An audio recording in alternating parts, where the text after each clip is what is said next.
What is going on? This is AD. This time we have Girl Who Vanished. That's the name of it, Girl Who Vanished. Sounds pretty good, doesn't it?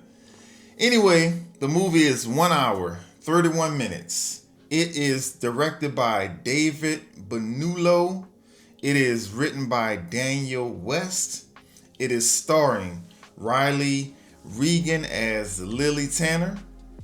It is also starring Isabella Carlson as Emily Tanner, Chelsea Gilson as Kate Turner, and John Eric Hoffman as Matt Turner. Lily and Emily, they're sisters. The mom is Kate, the dad is Matt. It starts off, we start seeing images of these two little girls. They're growing up together, Emily and Lily. Everything looks fine, everything looks good. And then we start seeing these scenes of someone being abducted. So one of the kids got abducted. And so we go to current times and we see one of the sisters sneaking back into the house. She's a teenager now. This is years later. And she gets in her room and her mom is in there and scares her. And she's like, "Where the hell you been?" And she's like, "Oh no, mom, I was just out with my friends, not a big deal, all this stuff." And she's like, "Lily, after all we've been through, I can't take this." And she's referring to the fact that the older sister, I think it's 8 years ago, that sister was kidnapped, abducted. And the younger sister, she's older now, and she's sneaking out the house and all this. And the mom like, "Dude, I can't take this. We've been through enough as a family with the loss that we've had. You can't be sneaking out at night." She's like, "Mom, nothing's gonna happen to me. What's the chance of that? Stop being so overprotective." But it's like, girl, you're sneaking out the house in the middle of the night. It's like, come on now, you're a teenager. I don't think that's being overprotective. Regardless, if the sister would have got kidnapped or not, it's still not a good look for a teenager to be out all hours of the night. So that's how we start off with the daughter that's still there getting busted by the mom. She can't go out this weekend. So later that day, they're at home and the mom receives a phone call. And then you hear like she drops a picture frame and glass goes everywhere.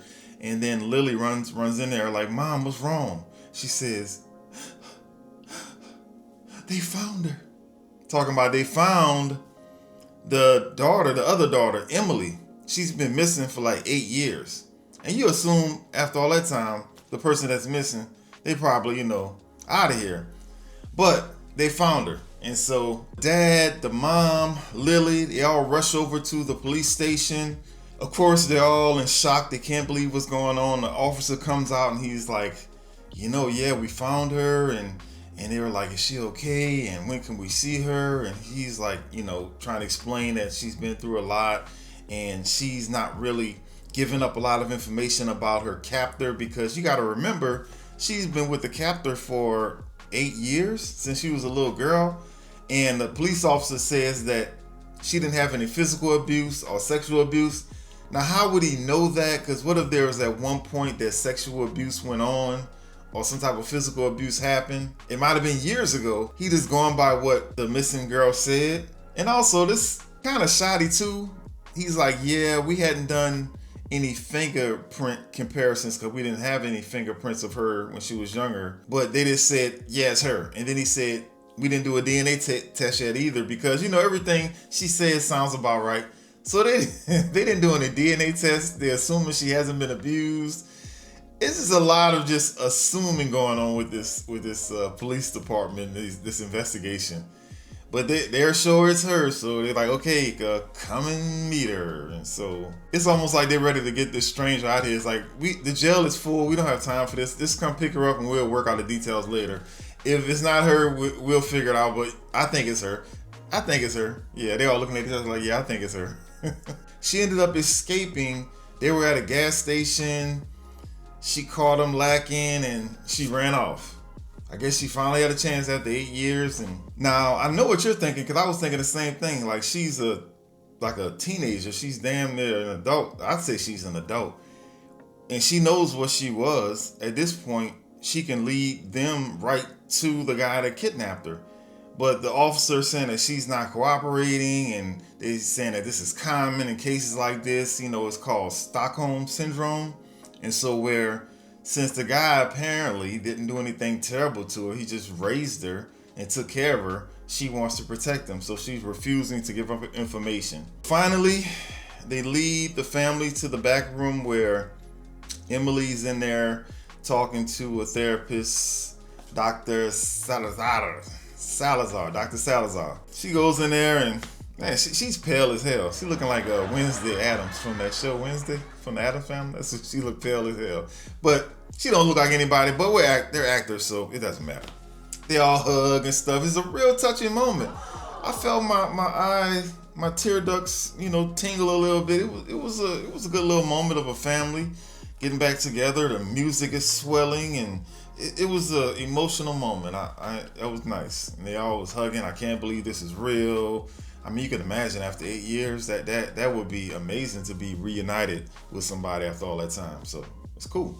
The doctor pulls the parents to the side and like, hey, we've been evaluating Emily and she seems okay. And the mom's like, that's a good thing, right? She was like, no, not really. What she's been through, she should be in a little worse shape than what she seems to be in. So she was warning her like, hey, she's compartmentalizing how she feels about what happened because this is a major situation that she went through. And by her not showing that, just be aware that one day it's going to just come out.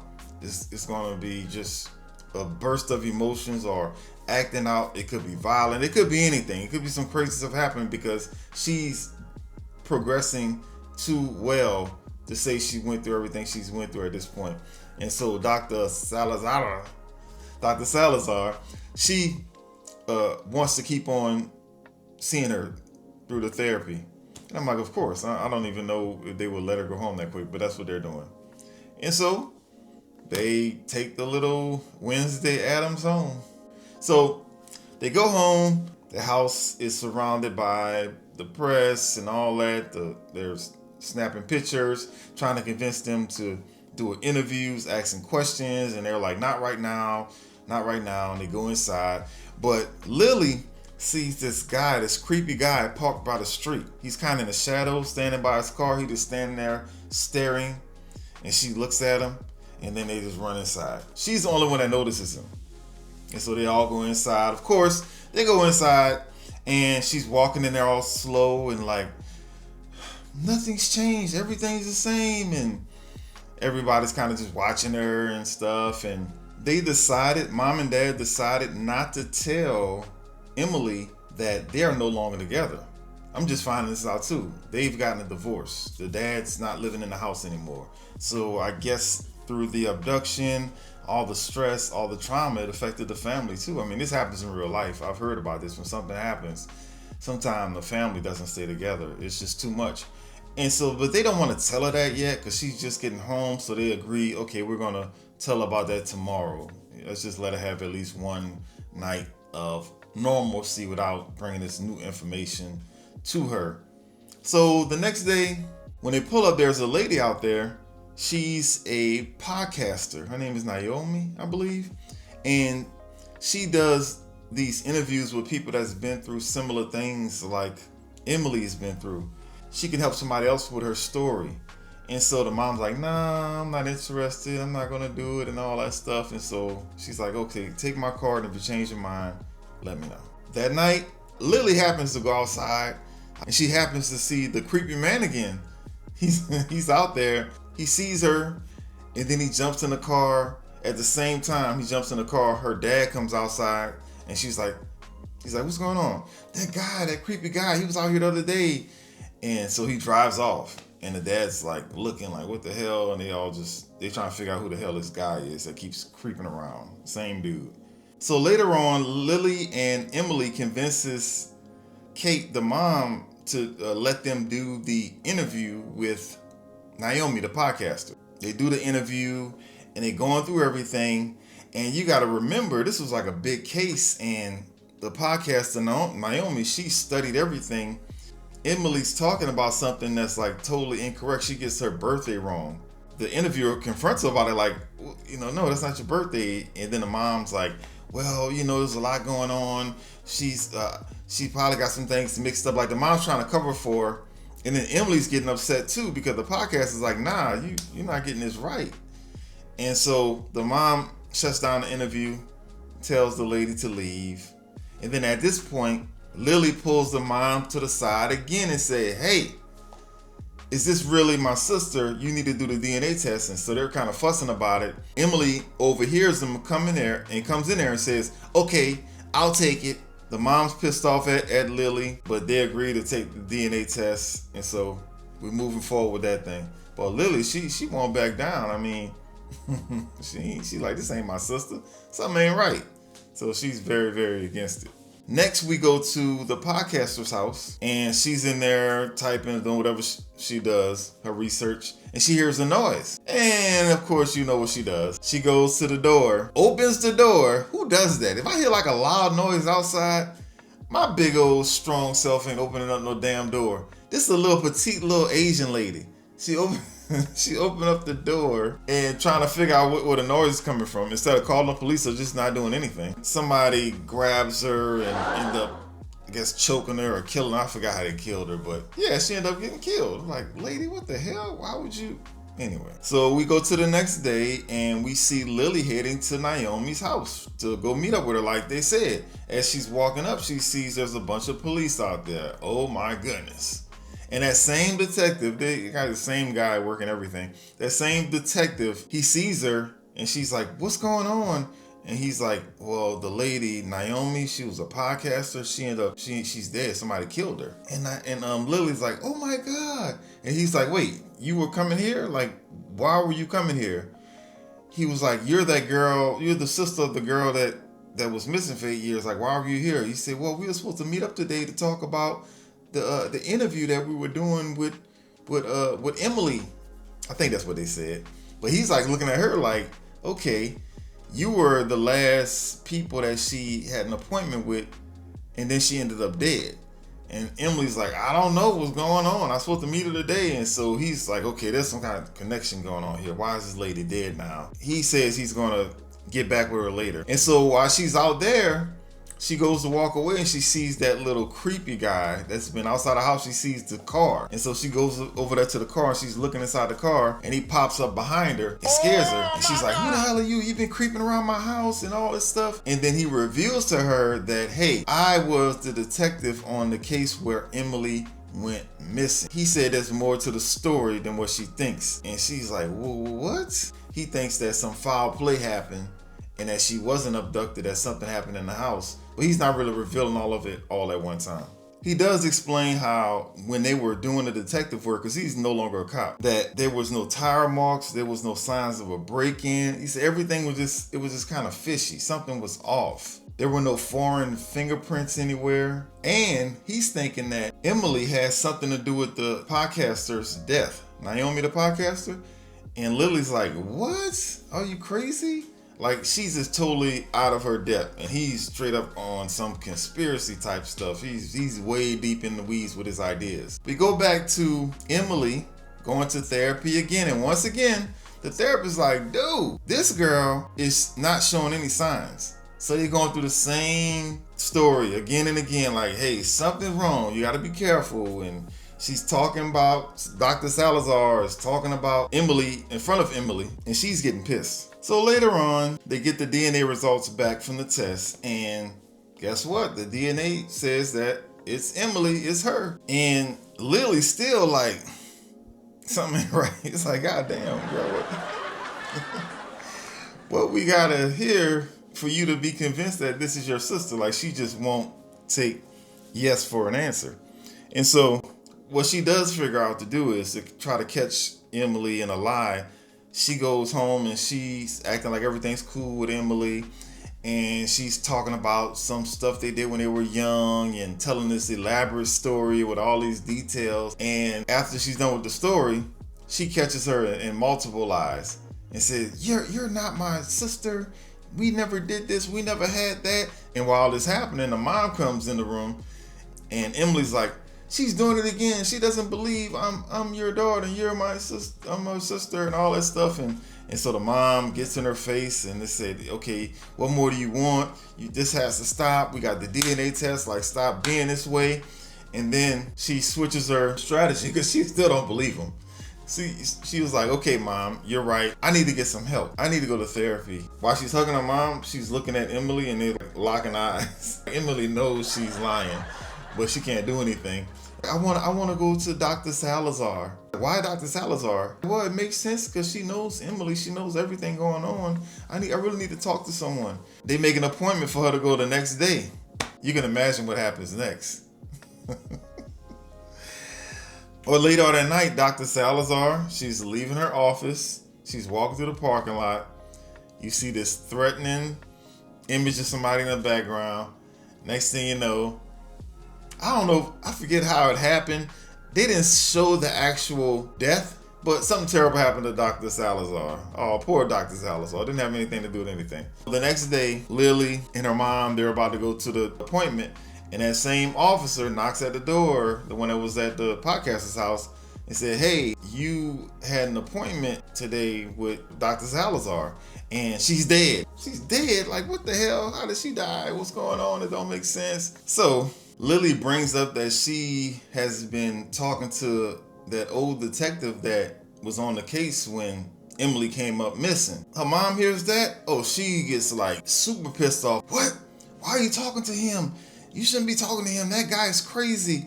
He was suspicious of something happening at the house. He didn't believe that Emily was abducted. He thought some foul play happened. He accused us of doing this and doing that. He's a drunk. He ended up getting fired because he wouldn't leave us alone. He's obsessive. Like, she has no love for that old detective. So later on that night, we see Emily at the house by herself or downstairs or whatever. And she hears some noises coming from outside. I don't know. And she goes to the door and this guy pops up. And she's startled, but she knows him. She opens the door and she's like, what are you doing here? Like, why are you here? And you're gonna get us caught. And I'm like, us caught? What are they talking about? You know, it's been a week. I haven't heard from you. Did you convince them yet? So now we're getting some real information here. She and her boyfriend looks like they read about the story of Emily being abducted and they pretended to be Emily so they can get inside these people's lives so they can maybe rob them. I don't know. But they lied about the story and pretending to be Emily. And the video where she was running from the gas station, he was the actual guy in the video, but he had his head down, he had a cap on. And he runs off. He gets to the RV. There's newspaper clippings. There's notes about Emily, Lily, the family. Like they've been studying this family and studying this story. That's how she knew so much about different little things, the stuffed animal and all that stuff. So he's in this little RV and he hears a sound outside. He goes outside. He finds an empty gas can. Somebody put gas all over his RV. Next thing you know, he gets knocked out. Oh no. And it looks like somebody dragged him back inside the RV. They didn't show that part. And I'm assuming that they set the RV on fire with him inside. So fake Emily, her boyfriend, is now dead also. We got a serial killer on our hands. Next day, Lily meets up with the detective, or the detective meets up with her. He tracks her down at school. He finally tells all information saying that he thinks that her parents had something to do with Emily dying. He doesn't think that they ever left the house with her, and he has all this evidence and all that stuff, and she's confronting him about the lies that he told, but at the same time he's making some good points, and so she's kind of thinking, but she's pissed off, talking about don't ever come around me again. I don't want to ever hear from you again. He knows that she knows that he was a drunk, but he's like, whatever. I know what happened. I'm gonna tell you what happened. Look around the house. Is there anything that's changed over the years? Any new additions to the house? Like, he's still trying to like give her like ways to investigate her family. And so she storms off. She goes to sleep. And while she's asleep, you see this gloved hand on her nightstand. Somebody picks up her cell phone. And then you see the old detective. He's out and about doing something. They show him at a liquor store, which is, I don't know, that was... Anyway, he's out and about late at night. And he gets a text from Lily saying, hey, I have some new information. Let's meet up, blah, blah, blah. And so late at night, This old detective guy, he goes to meet this teenager, I think at her school. Like, dude, what are you doing? You trying to get some charges? Like, you don't go meet up with no kids late at night. Anyway, so he went to go and do that. And apparently it wasn't Lily that was texting him, because somebody, they didn't show who it was. They showed a gloved hand grab the phone. Now, apparently they sent him the text so they can set him up. He goes out there. He gets ambushed. Somebody's choking him in his car. There's a bunch of liquor in his car. I don't know if somebody put the liquor bottles in there or they was already there. Who knows? And he crashes into a pole. That's what, body number 4? We racking him up. The next day, Lily gets up and all of this stuff is going through her head, what the detective was saying. Look around the house for any additions, any changes and stuff like that. She's like digging through some old pictures of her and Emily when they were younger. And she notices something. She looks at a picture. There's no flower garden in the picture. Uh-oh. And so she runs downstairs. She takes the picture and she puts it up and she sees a tree. She sees her and her sister on the tree. No flower garden. We all thinking the same thing. Like, what? So she goes to grab a shovel and she goes to digging in the flower garden. Digging. Now this is the same garden that her mom is always working in. Every time mom storms off, she's in that damn garden. Watering it, putting more seeds in there, whatever, tending to the garden. And so this goes on throughout the movie. So she's digging and digging. Then at one point she digs and she runs into this plastic bag or whatever. By this time the sun then went down, and as soon as she reaches in there, that plastic bag, she pulls it back, she falls back, and her mom's standing behind her. And I can't lie to you. The mom went from just a concerned mother to a psycho in like 0.2 seconds. What are you doing? Why couldn't you just let it go? They said that a lot, by the way. You can't let it go. Like her mom was always like, hey, this is your sister. She's back. Let it go. Her mom, throughout the whole movie, mom was adamant that the new Emily, fake Emily, was the real Emily.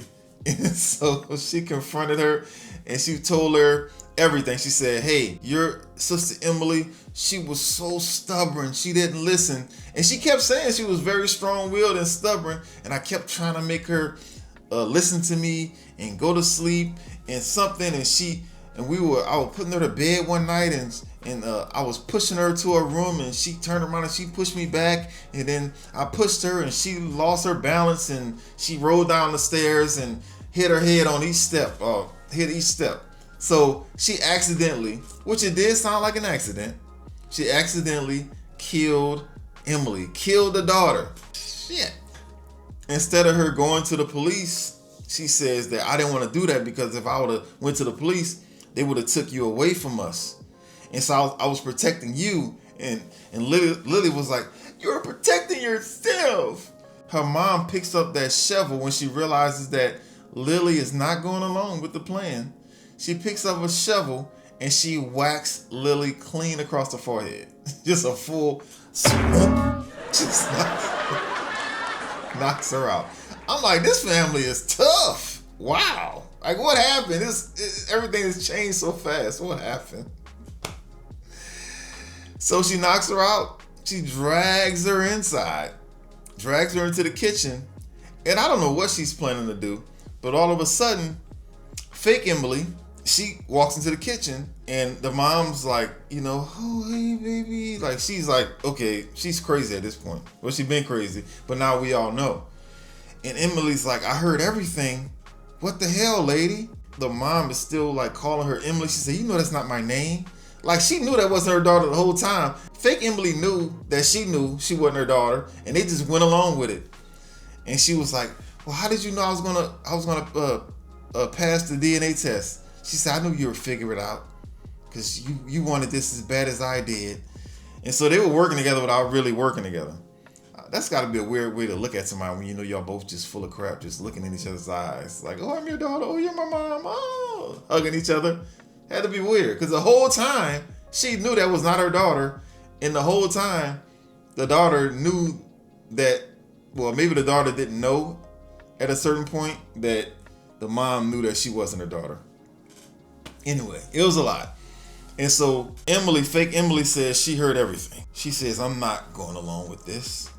And mom's like, why can't y'all just be good girls and go along and let it go? And she's like, well, what are you going to do with her? She was like, because Lily was laying on the ground, on the floor in the kitchen. She was knocked out. She said, what are you going to do about her? She was like, well, I've already learned how to live without a daughter. I can do it again.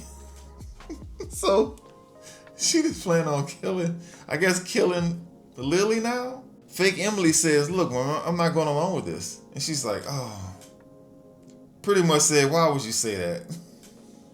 And she puts her hand around her face, like, why would you say that in so many words? And she takes her side of her face and she bangs it up against a cement column. I mean, it must have been some superhuman strength, because I mean, it was like she was that far away. She just banged her up against the column and she knocked out. So she got two girls knocked out. And so at this point, she's like, well, I guess my plan has not worked out, so I guess everybody got to die. And so she goes to the stove. The mom, Kate, Killer Kate, Crazy Kate, goes to the stove. She turns all the gas burners on. And I guess she's planning on blowing up the house and killing everybody. Since, I don't know, she's lost it at this point. And Lily starts to get up. She gets up and she's like, what are you doing?